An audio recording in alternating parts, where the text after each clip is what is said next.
Foundation, which seeks to end the stigmas about mental health in the African American community. Also, Alfie Breland-Noble, a psychologist and provider for the Foundation's network, also a founder of the mental health nonprofit, the Akoma Project. Thank you so much, both of you, for being with us. Taraji, it's great to have you with us. This virus, I mean, it's been especially hard on people of color, black and brown people in this country. Also people who have been on the front lines and have been able to, because of the sacrifices they are making, they've been able to keep a lot of other people staying at home. And so a lot of people, you know, the deaths that we have seen, many of them are frontline workers who have been infected on the job. I'm wondering what made you get involved in this, and what do you hope to do?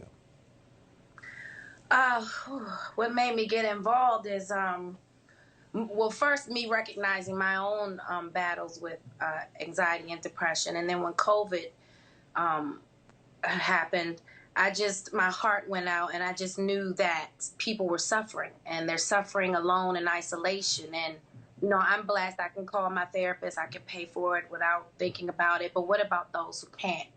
And knowing that my people are being disproportionately affected by it because of economic status, because of past traumas that we haven't even addressed, because of the stigma around mental health, I had to do something. So we created a virtual fundraising campaign for free sessions for people of color and, you know, disadvantaged neighborhoods. I'm so nervous. There's so much going on right now. My brain is just, I apologize.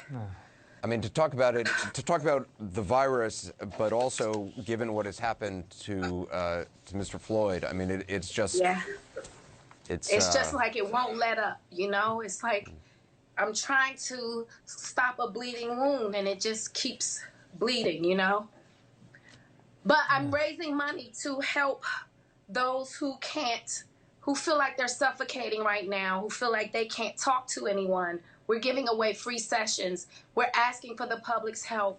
We've helped over 1,500 people in need. We have over 500 culturally competent therapists in our resource guide. You can check us out at the BorisLHensonFoundation.org. Or you can check us out, or you can text No Stigma to 707070. We're trying to help 1,500 more people. Our first session is over. We're going to start our second session at the end of next week. I'm sorry. I'm so sorry. No, please. Alfie, I wonder if with the onset of coronavirus, the foundation was then set up to specifically help black and brown communities get free access. But can you just tell us a little bit more about how that works? How do people access the program? What would they experience if they do?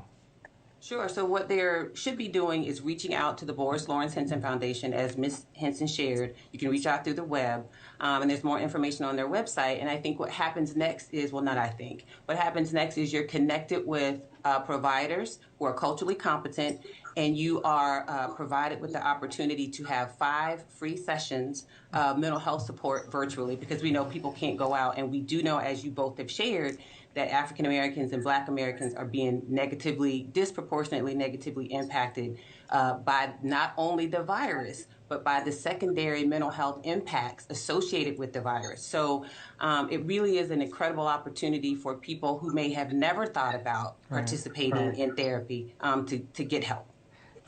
Taraji, one of the things that's so destructive about this virus, not just for those who have lost their lives, but is the loss of a sense of community, a loss of being able to, reach out and hold the hand of your grandmother or your mom or your best friend and just talk about what's going on.